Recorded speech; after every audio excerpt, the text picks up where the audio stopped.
So I got to ask you the question, what are you focused on? Are you focused on things that you can control? Or are you focused on things that you can actually control, take initiative, and take action in? The question I ask myself is, what I don't know is something I don't know. I need to get that information. In order to do that, I've got to kill the old self, relearn everything new that I want to learn in order to go to the next level. In order to do that, I can't have ego. People will doubt you. Along the journey, people are going to doubt you. People are going to say, dude, you're crazy. Don't know what you're doing. Like, why are you even working for that? Why do you think like that? Why do you have a kingdom mindset? Why do you want God in your business? Why do you do the things that you do? You have to be excited about business. You have to be excited about growing teams. You have to be excited about changing the world. If you want to play all out, this episode is for you.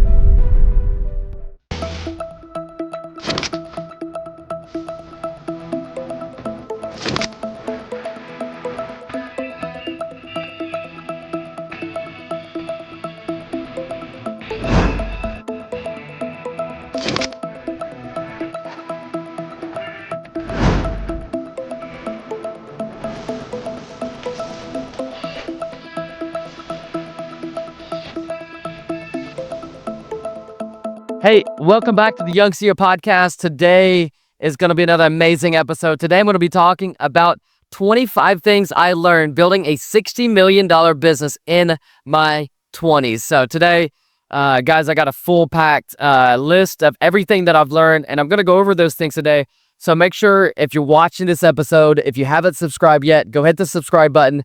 I'm going out there. I'm just teaching literally the reason why we started the Young CEO podcast is to bring you guys everything that we're doing, building our business, and things that we're going inside the business. So, guys, I'm super excited, and I'll get into it. And these are 25 things, and I've got more, but these are going to be 25 things that over the last 5 years that I've learned growing a business, managing employees, managing people, managing a production line, a sales team. You know, a lot of people come to me and they're like, you know, hey, do you offer coaching? Do you offer mentorship to where you can help me grow your business? And right now we're not offering anything like that, but in the future, we will be coming out with some coaching, with some mentoring on how exactly the blueprints on how I built my business when I was 18 to now, on how I built the business. And we did over close to $70 million in revenue. So super excited for today. First things first, number one, you can't lead others until you learn to lead yourself. Self-mastery is step number one. And I remember like showing up to my meetings, and there was a mentor that I paid $100,000, and she gave me a topic because I had the habit of showing up late, and I wanted my employees to show up early. I wanted them to show up early to the office, but I was coming in 30 minutes later. I was coming in 5 minutes late. And she gave me a little tip that says, early is on time is late is unacceptable. And I never forgot that, because what you do, what the leader does, everybody else does even more. So if you're showing up late, but you want your employees to show up earlier, you're going to have to be there 30 minutes before anybody. And you have to do that for a long period of time if you're building your culture inside of your company. We have over 110 employees, and it's building a culture every day where you as a leader, if I'm talking to you as a leader, you have to show up earlier than all the people in the beginning when you're grinding and you're building a company and you're building a culture. You have to be there, and you have to be the example, and you have to show them. You can't just tell them, you have to show them what you're talking about, because if they can't see the leader doing it, they're most likely not going to do what you're telling them. Going into number two, how you do anything is how you do everything. Excellent is a habit. Let me say that again. How you do anything is how you do everything. And it's the small things, the little things that I remember doing, like when I was building the company, the little things on how I would do it, like the excellence, like showing up and literally parking where I parked my truck, how I did certain things. And if I left a water bottle on a desk, like those little things, everybody is watching. So how you're doing the little things, let's say you're a company that has 5 employees, how you're treating those 5 employees will determine if there's more people going to want to come inside of your company. So if you're not attracting the people if you're not doing the things that attract C-suite executive level employees or teammates, you're most likely not going to be able to grow your company. And so that is how I did the small things, how I did those things, it really mattered, but I didn't think so because I'm the only guy there, or I got 10 employees, or got 20 employees, or 30 employees. But how I did those little things, everybody's watching. Because if you're the leader, everybody's watching how you do all those small things. So how you do that, how you do anything is how you do everything. And excellence is a habit. How are you showing up? How are you, like the car that you drive, are you showing up with it dirty? Are you showing up with it clean? How are you doing it? Are you showing excellence? You want a company that has excellence? How do you show up? How do you dress? How do you smell? How do you actually show up? Do you show up with excellence? Do you come prepared to your meetings? How do you show up? These are little things that I had to learn growing a business, growing to 110 employees. I had to do the small things right before God give me the big things. So hopefully that's a big one. That was number 2. Number 3, and this is a big one. This is super big. No one is coming to save you. You either build the life you want or settle for what's handed to you. I remember starting this business back in August of 2018, and that was the moment where I decided that it was either one day or day one. There was a day that I had to choose, like I could go through the hard, I could build the business, even though I didn't know what I was doing. I could either build the business, put in the work, and get some results, or I could choose to keep working for someone, or keep working or doing something that I didn't like to do, being around people I didn't want to be around, being around a culture that I didn't be around, working for a job that I didn't even like. Because there's 2 different ways. You're either working for someone you don't like, or you're building something you don't like. Either one. And you can learn to hate your business because you're not putting the right things in place. So no one's coming to save you. You either build the life you want, or you settle for what you have. You settle for average. Most people in the mindset, the people that I'm around, that I used to be around, they had that mindset that there's not an abundance. I don't believe that there. I believe that there's an abundance out there. If you get connected to God, if you get connected to the kingdom, there is abundance out there. And those are just seasons that I had to go through in order for me to get where I'm at. I had to let go of everything that I've learned, right? And so let's take it to number 4. Take initiative, take action. Waiting for the perfect moment can lead to missed opportunities.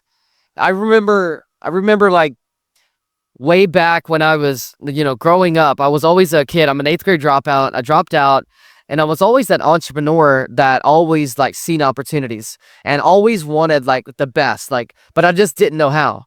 And I didn't know how to take that next step because everybody around me really wasn't doing that. It was just do the same thing every day, and you wake up, you go to work, and you go back to bed.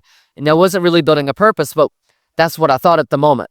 But what God was doing was shaping me and preparing me for a bigger moment like today, running 110 employees, doing multi-million dollars per year, doing a bunch of home contracts, and running 5 businesses. There's a lot that's involved in that, and everything that you go through is seasons of your life that God is preparing you for the season, for what He has for you, your purpose. And I remember taking action was a big thing in our family. If we had an idea, we wanted to take action on that. And so I just learned, if I have an idea, the other day I was driving and I seen some land for sale, and I stopped, and in 30 days we closed on the land. I paid, I believe it was $24,000 for the land, and we ended up selling it 45 days later for $75,000. And that's just one little opportunity that when I'm driving, I'm literally like the red car theory.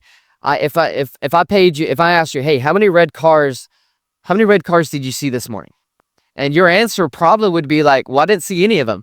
But if I said, hey, if I were to give you $1,000 for every red car that you've seen this morning, how many red cars would you have seen? Well, you would have seen every red car that there is, because now you're actually focused on the opportunities. So I got to ask you the question, what are you focused on? Are you focused on things that you can control? Or are you focused on things that you can actually control and take initiative and take action in? I had the biggest thing of holding me back was the people in my life was holding me back because I was too scared, or I was scared of what people were going to think if I actually took that step, if I actually stepped out in the open and actually failed. Failure is a good thing because I never fail. I just learn, right? So I just had to learn those things. And that brings me to number 5, and it's embrace change. Growth requires you to step out of your comfort zone. I remember there was one moment I was down. I grew up, eighth grade dropout. I'm not very talkative. I'm sitting on here in this podcast. I'm talking to you guys. Literally 5 years ago, 4 years ago, it was 2021. I was at we paid our mentor. It was the first 100,000 that we spent, and I remember going to to Mexico to a 7-day private event, and she made us speak. So it was 5 of us there, and she made me get up, and she was like, "Hey, if you want to go to the next level, these are things that you're gonna have to do. Like, you're gonna have to get better at communicating. Some of you guys that are watching this right now, and you want to grow a team, you want to grow your company and go to the next level. You're gonna have to grow up. You're gonna have to get. I'm gonna call you up right now. You're gonna have to get good at communicating. You got to get better at communicating to your team what you want, the vision, the mission, everything. And that it requires you embrace that change. And so I remember in that hotel room, she gave me a word, and this is something that business owners can do for their team and for themselves. They gave me a word, and I had to speak on that word. And if I could show you that video, dude, I was stuck. Like, I literally didn't know what to say. I didn't know how to do even a speech. And I'm an introvert. Like, I didn't grow up speaking. But I had to embrace that change. And I went home after that night. I went home and I said, I will never be that person that I can't get in front of a room of people and not be able to speak. So I went home and I embraced the change. I started taking videos in the car. Going down the road, I would record videos, and I would just start changing the way that my belief system was. I thought I was stuck. I thought I was an introvert, but it actually was what God was calling me out. God was calling me up to my greater purpose that he had for me, but he had to take me through a season of just understanding how to communicate. And sometimes you've got to embrace that change. You've got to embrace whatever you're going through right now. You've got to embrace that. And that's just some things that I had to do. Number 6, discipline beats motivation. Motivation fades. Some days when growing this business, there's days when you're working late. There's days when you're putting in a whole lot of hours. If you're growing a business, or if you're working for someone right now, there's things that you want to give up. And that's when your discipline comes in. There's days when you have highs and there's days when you have lows. But when you have discipline, I grew to know, like, I understand, like, eventually I'm like, I got to have standards and discipline. I've got to say, if I'm going this business, there's days where I'm not going to have motivation. There's days when I don't feel like showing up. There's days when I don't care. Like, I just want to sell the business. I don't want to do this anymore. But if your why, what I figured out is, if I can have a bigger why than actually making all the money and all the things I was chasing, all the things that money can buy, if I can have a bigger why on why I want to grow a business, I knew that I could build discipline around that. And I knew that I can continue showing up for the team, for the customers, because at some point, money doesn't make you happy. It's the things that money can do. Like, I figured out that I can hire people. I can make an impact when I hire people. And I figured out what my why was. And I built my discipline around that why. And that's why I love working. I love building things. I love building a team. I love build companies. I love doing real estate. Why I'm going down the road and I'm looking and I'm like, I see this piece of property and I see the vision around it, and I'm all those things. That's what builds the discipline. Why I do what I do. And so some days you're not going to want to show up. And those are the test days. That's what I call the test days. Those are the days when it's the most important, because you're showing up for your team. You're showing up for your why. So I love that. And number 7 is, God's timing is perfect, but you still have to do the work. There's a lot of people that, come to me and is like, I'm praying for God to do this, or I'm praying for God for this breakthrough. God's not waiting on you. He's waiting. God is never waiting on you. You have to take that next step. You have to go into your divine purpose. God's timing is perfect. Whatever season you're in right now, and you're looking over to the right and you see this business and you wish you were there, maybe what God is about to take you through, God is not ready to give you that. Because if he gave you that, it might crash, or it might not go the way you want it to.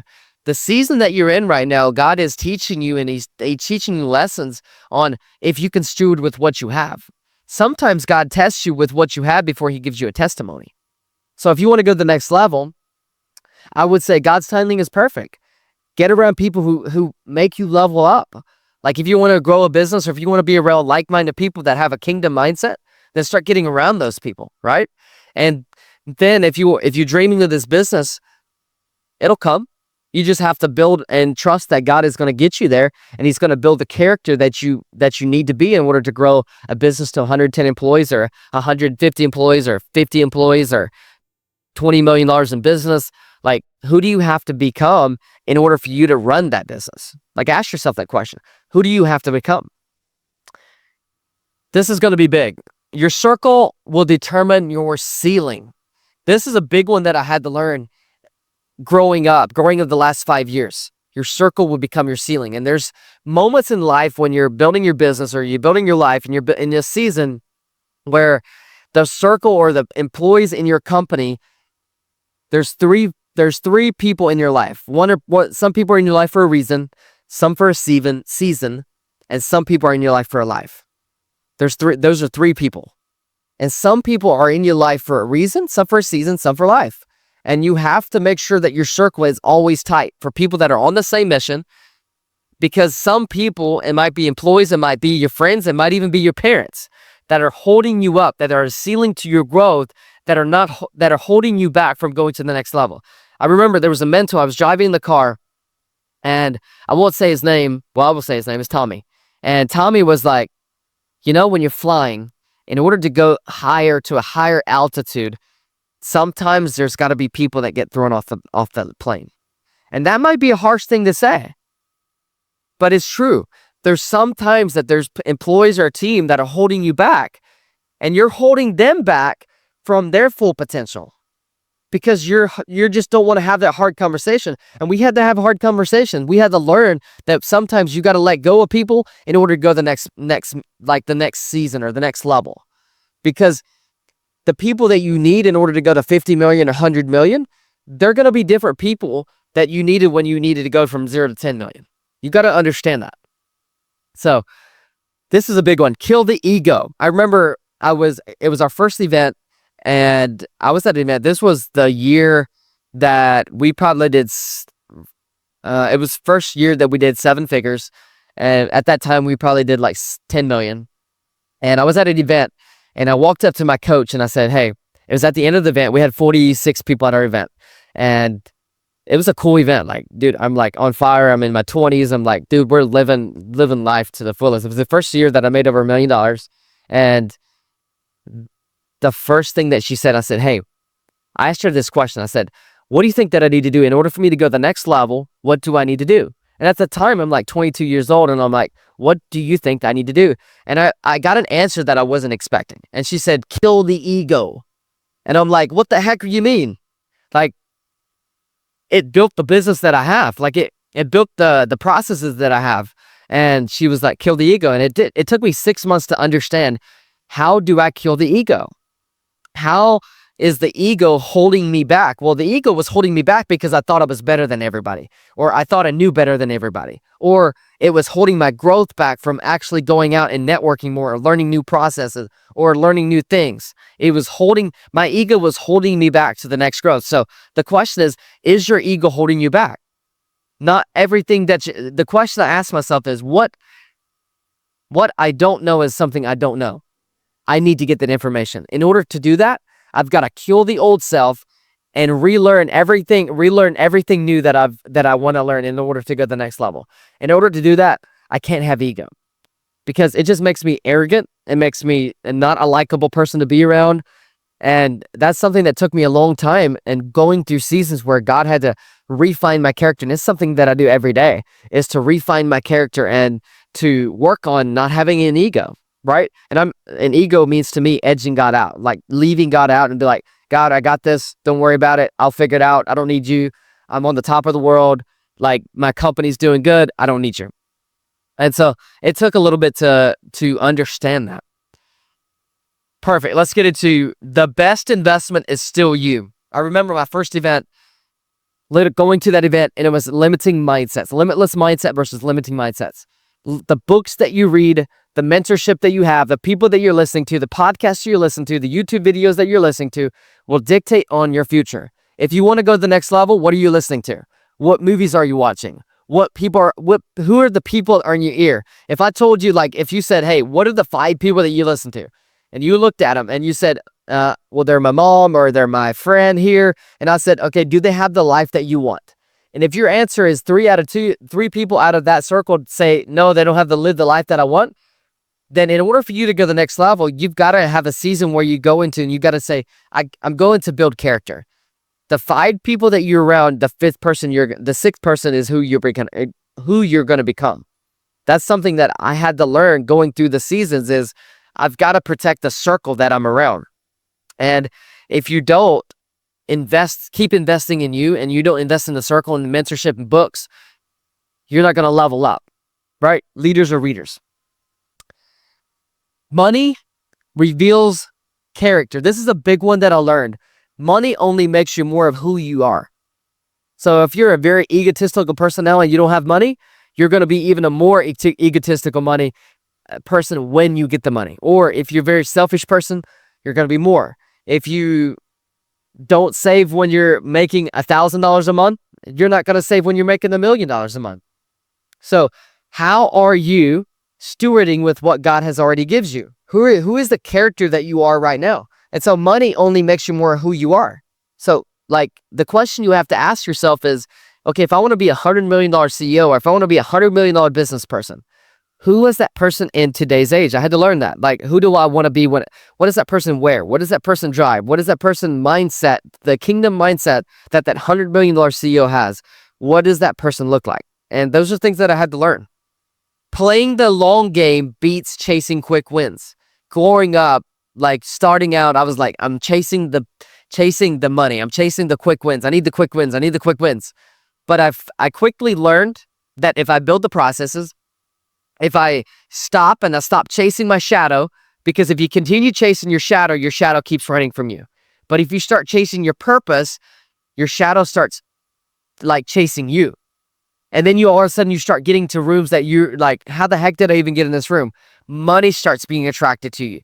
Opportunities start being attracted to you because you stop chasing the money. You stop chasing the quick wins. Because if you build your long-term version of yourself, the best version, or if you build the company and you build the processes, in the long run, that's going to pay you off a lot more than those quick wins. And that's just something that it took me a long term to understand. Dang, this is a big one. And I'm going to try to run through these things fast because I know that I'm speaking too much. People will doubt you. Along the journey, people are going to doubt you. People are going to say, dude, you're crazy. Don't know what you're doing. Like, why are you even working for that? Why do you think like that? Why do you have a kingdom mindset? Why do you want God in your business? Why do you do the things that you do? Why do you get on private jets and you fly to events and you fly down to do these podcasts? A lot of people that are not on the same mission and vision as you are not going to understand the life that you live, period. Some people just don't understand that the purpose that God has given you, and if that is to have a God-sized vision versus a human-sized vision, when God gives you a God-sized vision, it means you got to play all out. You got to go all in. And a lot of people, including your family, are not going to understand why you do the crazy things. And they're going to doubt you. They're going to be like, you're crazy. I don't understand why you're doing this. You're fine. You make enough money. You're good at your job. You're good. People will doubt you. If you step out and you step on this entrepreneur journey, people are going to doubt what you're saying, what you're doing, and how you're living your life. Period. These are things that I had to silence the noise coming in, and I had to say, what are the voices that I want to hear? And I had to let the other voices out, and I had to filter those things out. Confidence comes from keeping promises to yourself. What are the promises that you can't keep to yourself? I had to learn the fastest way to stack wins. I did a topic on every single morning, having a morning routine, building confidence and building self-confidence is by keeping the promises that you make to yourself. If you say, hey, I'm going to the gym, and then you decide you're not going to the gym, it actually builds that you don't even trust yourself. You don't trust the voice that you have. In that case, you start not even trusting your own voice, and then you start going off the wrong track.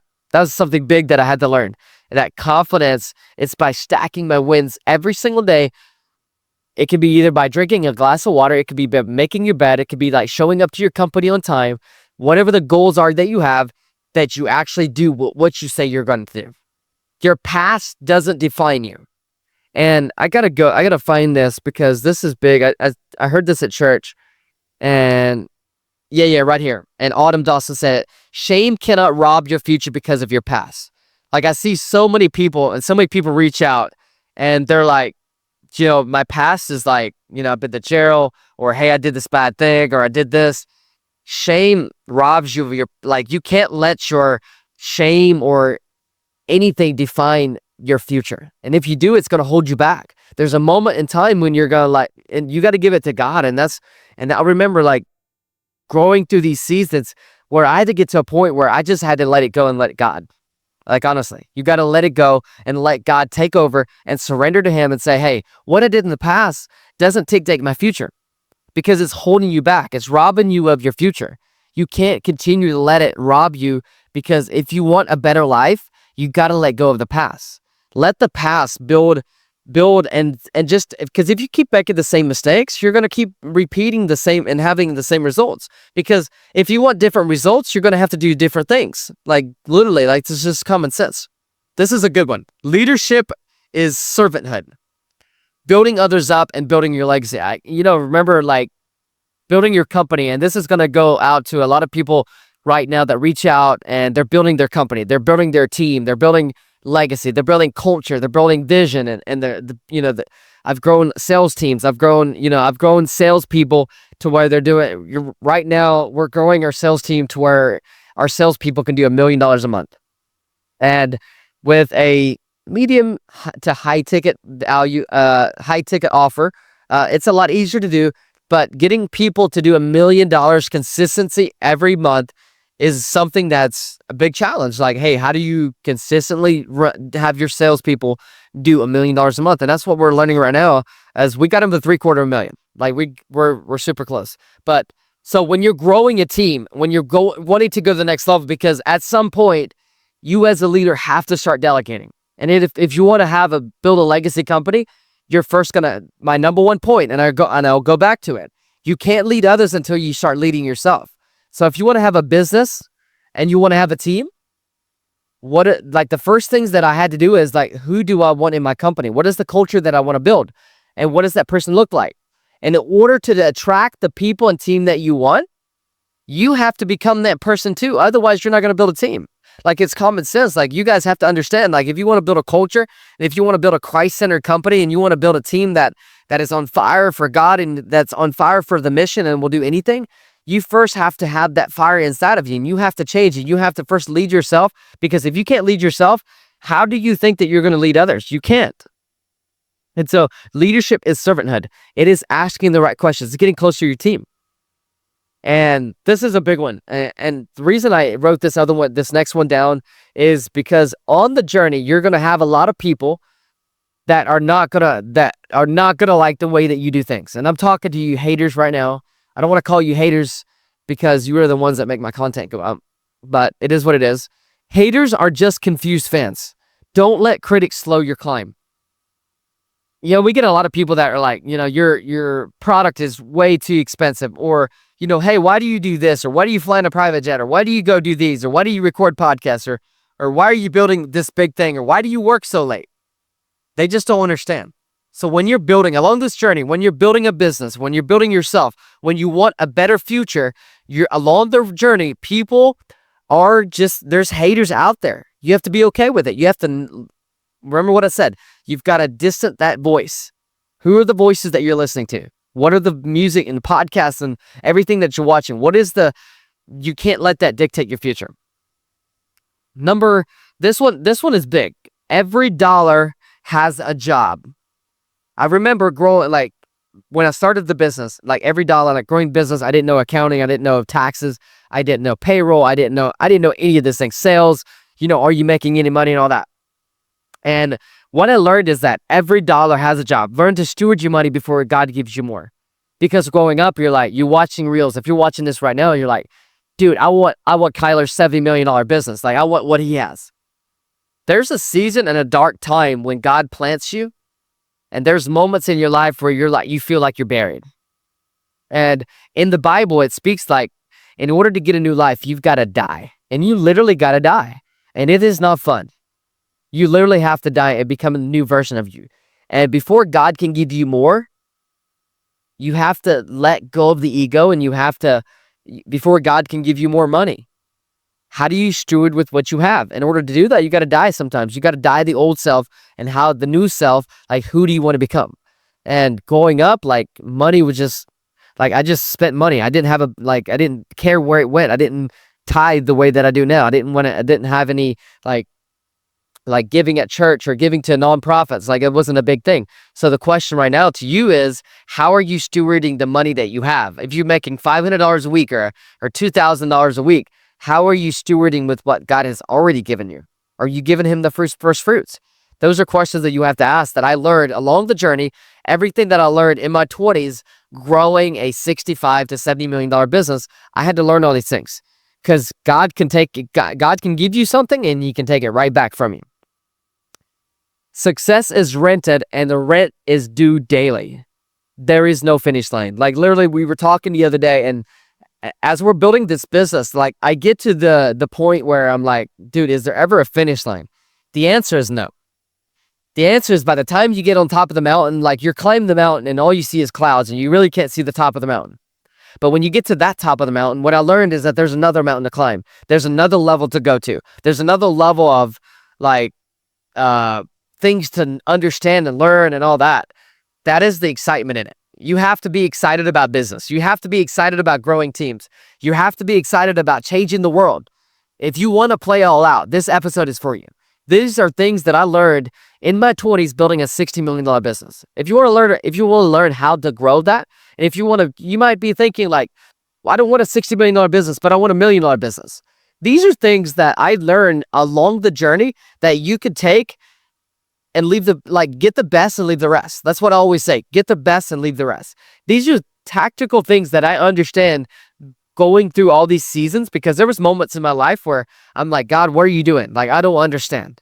And these are just the lessons that I learned along the journey, building this business with me and my brother and my whole family, building the business and understanding how does business work? Because success is due every day. Like, the rent is due every day. Like, there's like, when you have people underneath you, that is how you buy back your time. And that's going to be another episode that I'll come back. A book to read that I would recommend that is super good is by Dan Martell, Buy Back Your Time. That right there has honestly been a game changer in my life. This is a big one. Fitness isn't optional, it's foundational. I got into the fitness journey probably like 5 years ago when I started working out. I started thinking, eating better. Those are little things that that I see a lot of entrepreneurs, and I've followed off the track. I'm going to be super honest with you guys, because I want these episodes, I want these things to actually be like what I'm learning along the journey while I'm building this business, while I'm going to $100 million. Like, the whole vision is to know, like, if you're watching this episode right now, you're watching and you're a $100 million person. Whether you believe it or not, you're a $100 million person. Whether you ever take action on that, that is up to you. But I'm telling you right now, you're a $100 million person. You can either take that or you can leave it. No matter what, however you look at it, however you look at your life, I believe that God has put you on this earth for a reason and purpose. You just have to figure out what your why is. And health was a big part of my why. I wanted to be healthy. I wanted to feel good. And that's something that I've taken action on. And honestly, like, I'm ready to go to the next level. Like, I'm trying to figure out, like, how do I go to the next level? This is a big one. You don't rise to your goals, you fall to your standards. And you got to elevate both. Like, what are the standards in your life? What are the standards around what you build? How you want to build your life? How strong are your standards? Those are things that I had to build in the business. I'm going to keep going through these things fast because I know these episodes are getting long. I've got 2 more, and here's what I'm going to do. I've got 2 more things that I want to go over, and then I'm going to give you 2 bonuses in the end, some of the biggest things that I learned along the journey that can help you grow your business to $100 million, $20 million, $5 million, or your first million. That is the whole goal of doing this for you guys. So I remember hearing this, and it was good doors versus God doors equals opportunity. When you're aligned with God, the right doors open. Sometimes along the journey, like the last 5 years, There's been good doors, and then there's been God doors. And the only way that I've learned to like, okay, what's a good door versus a God door? Does it align with your standards? Does it align with your core values? Does it align with the mission? And I had to figure out, there was a lot of good doors, but what are the God doors that God is calling you right now to step forward? Because a lot of times the God doors are the doors that you don't want to go to because they're uncomfortable, because they'll get you out of your comfort zone, because you have the fear that is holding you back. And I had to figure out that I just had to trust God. If I asked God, I said, if you want me to go on this journey, I've got to I give it to you. And I had to trust that you're going to build the character and that you're going to build the person that can steward with what you're about to give me. And when you trust God and when he opens up the doors, it's just crazy. Like it's like when you start, because he tests you and he's like, if he can trust you with a few, he can trust you with many. If he can trust you with a little bit of money, he can trust you with a lot. And so there's something big that I had to learn. And so the next one, which is the last one, and I think is the most important thing that I learned when I first hired a coach, and she came in and we had none of this. And I say literally none of it. Systems and processes. If you're trying to grow a business past 5 million, I think that you need it between 1 million and 5 million. But if you have a business and you're doing between 5 and 15 or 5 and 100 million, if you have a business that's doing 5 million to 15 million or 15 million to 100 million, systems and processes are what are going to be able to help you scale your business. If you are the only person, I'm talking to you business owner or you CEO or whoever you are, if you're the only person that can run your business and it's not like it's all in here, you're going to be the person that holds your company back from going. And this is one of the big things that I had to learn is I have to get it on paper and I have to put a process around how this works and how that works. Literally every day, I am building processes and systems and processes in order for us to scale a business so that when someone is selling a house or when someone is doing this or when someone's doing that, it's all on paper. And they can go into my Saddlebrook playbook and they can literally figure out, okay, what is in marketing, what is the keywords that we use, or what is the brand playbook? Literally, we have everything where if I have a new employee that comes in, they could go to this playbook and they can understand my business in a day. So when an employee comes in, they can literally go to my Saddlebrook playbook and they can look at the playbook and understand my business in a day. So there might be some SOPs, some systems and processes that you're missing in order for you to go to the next level. So hopefully thank you guys for joining. I know a little bit ago that I told you that I'm going to give you 2 bonus tips that I've learned along the way. So I want to share those with you. These are more intimate. These are more like things that happen with my personal life. Growing up, you as a kid, I was 18 at the time, 19 at the time, $250, broke all the time. And I just had no mission. I didn't know how to figure out what my why was. I didn't figure out like what I want to do with my life. And if you're at that stage of life right now, what I had to learn is I had to learn to trust myself. I had to learn to love myself. I had to learn to be confident in who I am. And along the journey, God just built a character inside of me that says that there never has to be a lack of. Like I'm taking you through a process because a lot of times what I had to learn is what felt like when God was burying me, that he actually planted me. And when God plants you, there's a season of your life that he keeps you under, and he keeps watering you. If literally you have to die and you have to kill off the old you if you want a new version. You have to stop doing what you're doing now if you want a new result. You can't keep doing the same things and expecting different results. Those are some of the big things I learned. Another thing is growing a team and growing a business. I'm the ideas guy. I've got this. You've got to be able to delegate. You've got to be able to give the vision, the mission. You've got to be able to do those things. You've got to be able to communicate, and you've got to be able to build the life that you want everybody around them. You got to have your dream bigger than everyone's, because if you want a business and have 110 employees like I do, your business, your vision and mission has to be bigger than everyone. And I know my brother talks about it. Like you have to be bigger. And so hopefully this challenges you, like the 25 things that I learned to help you scale your business, go to the next level, and like go out in business and build a Christ-centered business or build a kingdom business. Because let me tell you, there's never a lack of. There's always an abundance. And if you have a kingdom mindset, if you have a mindset of growth, the world of opportunities out there. And so I just challenge you guys, freaking have a good week. Hopefully I know this episode is going to bless you guys. Guys, if this episode helped you in any way, what I need you guys to do right now is hit the subscribe button down below and share this with an entrepreneur or someone that is looking to do like entrepreneurial things or wanting to start a business. This is the episode. So thank you guys for watching the Young CEO podcast. My name is Kyra and hope to see you in the next episode. God, I'm still counting my blessings. Oh, that you've done.